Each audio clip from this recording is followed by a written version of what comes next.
আজকে আমি দেখাবো ঘন্টার কাঁটা এবং মিনিটের কাঁটার মধ্যবর্তী কিভাবে কোণ বের করে। একটি ঘড়িতে যদি বলা হয় যে 9টা 30 বাজে, এগুলো বিভিন্ন বিশেষ পরীক্ষায় যেমন 37, 39 এবং 40 বিশেষ এসেছিল। তো ওখানে আমি একটা নবম দশম শ্রেণীর হায়ার ম্যাথের একটা প্রশ্ন সলভ করে দিচ্ছি, যেটা হচ্ছে অষ্টম অধ্যায়ে আছে 9 নম্বর একটা প্রশ্ন। এটা সংক্ষেপে কিভাবে বের করে সেটা দেখে দিচ্ছি। তাহলে এখানে এটা হচ্ছে আওয়ার, এটা হচ্ছে মিনিট। তাহলে আমাদের এরকম একটা সূত্র লিখতে হবে, 11m - 60h / 2। তাহলে 11m, এখানে m তো হচ্ছে মিনিট, মিনিট হচ্ছে 30, তাহলে এখানে আমরা 30 বসে দেবো। আর এখানে 60, আওয়ার হচ্ছে কত, এখানে 9, ডিভাইডেড হচ্ছে 2। এভাবে আমরা হিসাব করব। 54,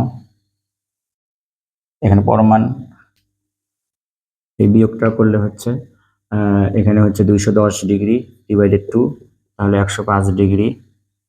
আর এটা যদি আমরা লিখিত সময় একটা নিয়ম আছে, এই নিয়মেও করতে পারি যে এখানে প্রত্যেকটা ঘরের মান 30 করে হয়, তো এই জন্য হচ্ছে 30 30 30, এখানে কয়বার 30 হইলো, 3বার 30 হইলো, তাহলে 3 × 30, মানে এই জায়গাটা চেঞ্জ করতে হবে।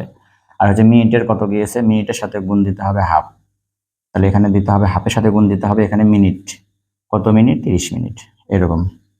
এটা একটা ডিগ্রি, তাহলে এখানে 30-এর সাথে এরকম কয় ঘর গিয়েছে সেটা দেবো, 3বার গেলে 3, 4বার গেলে 4, আর এখানে হচ্ছে মিনিট কত, মিনিটের সাথে হাফ গুণ, তাহলে এখানে 90 প্লাস এখানে 15, তাহলে হচ্ছে 105 ডিগ্রি। 37 এবং 39 কিন্তু 8টার সময় ঘুরে ঘন্টা কাটা মিনিটের কাটা ব্যবধান কত, 40তমতে এসেছিল। এতে এসেছিল হচ্ছে 39 এবং হচ্ছে 37, আর এটা এসেছিল হচ্ছে 40তমতে, আর এটা 9 10 এটা আছে।